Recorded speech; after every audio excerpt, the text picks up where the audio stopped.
क्या मुसलमानों को लेकर जंग छेड़ी जा रही है? मुसलमानों की एक भी दरगाह नहीं बच पाएगी? क्या मुसलमानों की एक भी ईदगाह नहीं बच पाएगी?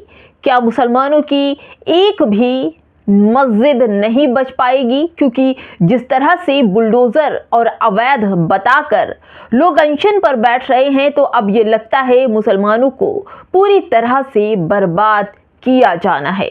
दोस्तों, मैं ये क्यों कह रही हूँ? क्योंकि खबर ही कुछ ऐसी है। नमस्कार, आप देख रहे हैं बामसेफ न्यूज़ और मैं हूँ आपके साथ शैला। सजौली मस्जिद का मसला खत्म हुआ ही नहीं था कि एक और मसला सामने आया है, और ये मसला भी वैसी ही सजौली मस्जिद की तरह ही है, अयोध्या से आ रहा है।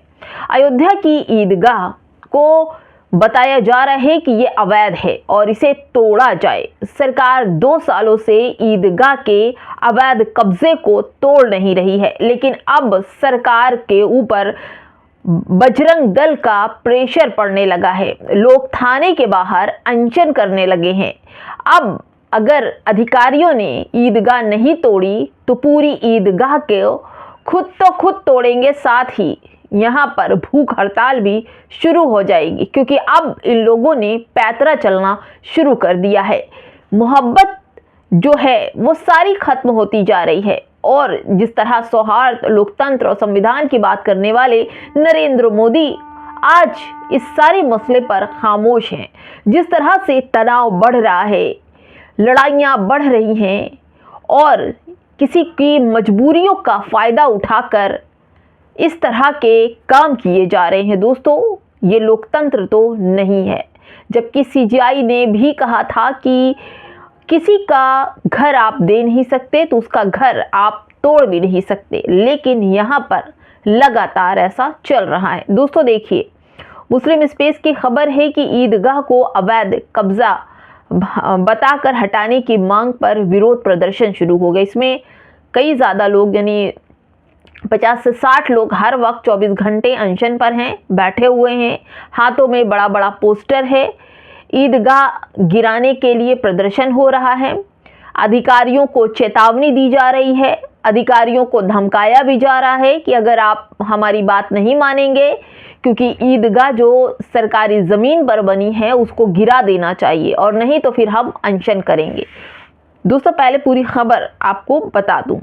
अयोध्या में 28 नवंबर को हिंदूवादी संगठन के सदस्यों ने एक ईदगाह पर कथित अवैध कब्जे का आरोप लगाकर हटाने के लिए प्रशासन के खिलाफ विरोध प्रदर्शन किया और नारे लगाए। उन्होंने चेतावनी दी कि अगर अधिकारी कार्रवाई करने में नाकाम रहे तो वे ईदगाह को हटाने की मांग को लेकर भूख हड़ताल करेंगे। दोस्तों, ये कहा जा रहा है कि जिस तरह से ईदगाह, मस्जिद, कब्रिस्तान, दरगाह, मुसलमानों के घर एक एक करके तोड़े जा रहे हैं। बरसों तिनका तिनका जोड़ जोड़ कर जो चीज़ें बनाई गई थी उस पर लगातार बुलडोज़र चल रहे हैं। जो बुलडोज़र से छूट जा रहे हैं उन तक सूंघ कर पहुंचने वाले बजरंग दल और हिंदूवादी लोग अनशन पर बैठ जाते हैं, और उन्हें तकलीफ होती है कि सरकारी ज़मीन पर कैसे मस्जिद बन गई, कैसे मदरसे बन गए, कैसे ईदगाह बन गई। आप ये देखते हैं कि इन लोगों ने इन्हीं लोगों के एक बहुत बड़े साधु हैं, उन्होंने बताया था पिछली बार कि हमारे पास 6,000 से ज़्यादा, 60,000 से ज़्यादा मस्जिदों की सूची है, और हम हर उस मस्जिद का ब्यौरा करेंगे, दौरा करेंगे और जाएंगे मस्जिदों में, घुस घुस कर देखेंगे कि मंदिर तो नहीं है, और हम सभी मंदिर लेने के लिए तैयार हैं। देखिए दोस्तों, अभी हाल ही में आपने देखा बाबरी मस्जिद का मसला चल रहा, उसके बाद बाबरी मस्जिद राम जन्मभूमि में बदल गई, लेकिन अब मुर्शिदाबाद में हुमायूं कबीर ने बाबरी मस्जिद की तामीर शुरू करवाई, और इसको लेकर बड़ी राजनीति, और इस राजनीति के तहत आप ये सोचिए कि जहां बीजेपी मंदिर को छोड़कर मस्जिद, मज़ारों को निशाना बना रही है, बुलडोज़र चला रही है, और वहीं बीजेपी की सरकार होते हुए भी वहाँ पर मुर्शिदाबाद, बंगाल में एक बाबरी मस्जिद का निर्माण हो रहा है, और इस पर भी सियासत चमक गई है।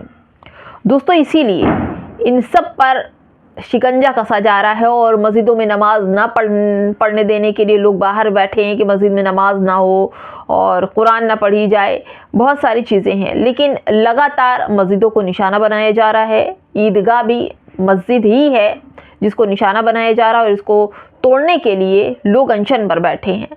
अब मैं आपसे पूछती हूँ कि ये सारा मामला सरकारी ज़मीन का है कि सरकार की ज़मीन पर बना है ईदगाह, और इसमें बजरंग दल का कोई लेना देना नहीं है, लेकिन फिर भी नफ़रत, जहर और उकसाए हुए ये लोग बैठ गए हैं कि दरगाह को तोड़ा जाए और ईदगाह को समतल किया जाए जो अवैध है। और अधिकारी को भी चेतावनी दे रहे हैं, डरा रहे हैं, धमका रहे हैं, धमकी भी दे रहे हैं और कह रहे हैं कि अगर इस कार्यक्रम को, मतलब इस जो दरगाह है, अगर इसे नहीं तोड़ा गया तो हम लोग भूख हड़ताल कर देंगे। दोस्तों एक और ख़बर देखिए, एक और ख़बर ऐसी जो बताई जा रही है कि यहाँ पर जो लोग हैं, एक आर्य समाज का मंदिर है, वहाँ पर एक कार्यक्रम था और उस कार्यक्रम में भाग लेने के लिए, अपनी बात को वहाँ पर रखने के लिए कुछ मुसलमान आए थे, लेकिन मुसलमानों के आने से मस्जिद अपवित्र हो गई और अब आर्य समाज के जो लोग हैं उस मस्जिद को गंगा जल से धो रहे हैं। और जो कमेटी बनी थी, इन लोगों की, मुसलमानों की बात सुनी गई थी, जो कार्यक्रम में बात बोली गई थी, उस पूरी कमेटी को पूरी तरह से ख़त्म कर दिया गया है और साथ ही मुसलमानों को आए थे उस जगह को गंगा जल से धोया जा रहा है। देखिए दोस्तों, मुस्लिम स्पेस की ही खबर है कि मुस्लिम समुदाय के कार्यक्रम के बाद आर्य समाज परिसर को गंगा जल से पवित्र किया गया। देहरादून जिले के चकराता में 5 दिसंबर को हिंदूवादी संगठन के अध्यक्ष ने आर्य समाज परिसर को उनकी धार्मिक भावना का ठेस पहुंचाने के दावे पर गंगा जल से पवित्र किया। यह कदम इसलिए उठाया क्योंकि उस परिसर के मीटिंग हॉल में मुस्लिम समुदाय की समस्याओं पर चर्चा करने के लिए एक कार्यक्रम हुआ था। उन्होंने आगे यह भी कहा कि जिस कमेटी मुस्लिम समुदाय को अपना कार्यक्रम करने के लिए हाल दिया था उसको भंग किया जाए और नई कमेटी बनाई जाए। जिस कमेटी ने उसमें वहाँ पर मुस्लिम समुदाय का जो कार्यक्रम था आर्य समाज मंदिर में हुआ था। आर्य समाज मंदिर वही होता है जहाँ पर लोगों कार्यक्रम के लिए कुछ पैसे देते हैं और मंदिर में मंदिर क्या, वो पूरा गेस्ट हाउस के जैसा होता है, वहाँ पर अपने कार्यक्रम करते हैं। तो मुस्लिम समुदाय के लोगों ने भी अपने कार्यक्रम के लिए यहाँ पर आर्य समाज मंदिर किया था। लेकिन अब आर्य समाज मंदिर के जो कमेटी मेंबर हैं उनका ये कहना है कि मुस्लिम समुदाय के लोग न जाने क्या क्या खा कर आते हैं और उन्होंने हमारे मंदिर को अपवित्र कर दिया, इसलिए हम तमाम जो मंदिर है उसको गंगा जल से धोएंगे और तभी शुद्ध किया जा सकता है। लेकिन मैं आपसे ये भी पूछती हूँ, जब अखिलेश यादव भी अपने भवन उन्होंने छोड़ा था मुख्यमंत्री बनने के बाद, जब उन्होंने मुख्यमंत्री भवन छोड़ा था तो उस योगी आदित्यनाथ जब शिफ्ट हो रहे थे तो वहाँ पर भी गंगा जल छिड़क करके उसको पाक किया गया था। और दोस्तों और बता दूं कि अगर पाक करने की अगर बात है तो जहां जातिवाद की बात की जाए तो सबसे बड़ा जातिवाद हिंदू समाज में है और दलितों को सबसे बड़ा इसका भागीदार बनाया जाता है और दलितों के साथ जो अन्याय होता है वो सारे दुनिया जानती है। अभी हाल ही में एक व्यक्ति को हाथ पैर बांध के उसको गोबर खाने के लिए मजबूर किया गया सरेआम सड़क पर, क्योंकि दलित समाज का था। एक व्यक्ति जो किसी ऊंची धर्म की जाति की लड़की से कुछ उसका अफेयर था, उसको चप्पल पर थूक करके चटवाया गया और उसे गोली मार दी गई। बस यही सब है। मैं याद दिलाने की कोशिश कर रही थी कि जो लोग कहते हैं कि हम जातिवाद नहीं मानते, हिंदू हिंदू भाई भाई, तो मैं ये याद दिला रही थी कि अखिलेश यादव के भी जाने के बाद उस पूरे भवन को गंगा जल से धोया गया था। अभी लखनऊ में शीतला देवी मंदिर पर एक दलित बुजुर्ग को पेशाब चटवाई गई, एक दलित व्यक्ति को गोबर खिलाया गया, एक दलित युवक को थूक कर चप्पल चटवाया गया, एक दलित युवक को ही पैर धोकर पानी पिलाया गया। और जो लोग जातिवाद की बात करते हैं तो पहले जातिवाद धर्म से अलग करें, उसके बाद हिंदू हिंदू भाई भाई। मुसलमान तो बिल्कुल कम्युनिटी से अलग ही है। फिलहाल दोस्तों इस वीडियो में इतना ही। अब ये जो चाल चली जा रही है कि धरने पर बैठ जाना और सरकारी ज़मीन पर कुछ बना है तो उसकी सबसे ज़्यादा खलिश जो है वो बजरंग दल, हिंदू सेना, इन लोगों ने ठेका ले रखा है कि भारत से मस्जिद, दरगाह, मदरसे और जो मुसलमानों की इमारतें हैं उसको समतल करके ही मानेंगे। और इसके लिए अधिकारियों पर प्रेशर भी बनाया जा रहा है। और देखिए दोस्तों, जैसे सजौली में लोग अनशन पर बैठे थे कि उसको गिराई जाए, सुप्रीम कोर्ट लोग पहुंचे, तो वैसा ही अयोध्या का मामला है। अब इस पर मुस्लिम समुदाय के लोग क्या करते हैं, क्या अयोध्या की जो ईदगाह है उसका मसला पहले से ही चल रहा है, क्या अब वो गिरेगी जिस तरह से इन लोगों ने अनशन किया है? कमेंट बॉक्स में हमें ज़रूर बताइएगा। नमस्कार।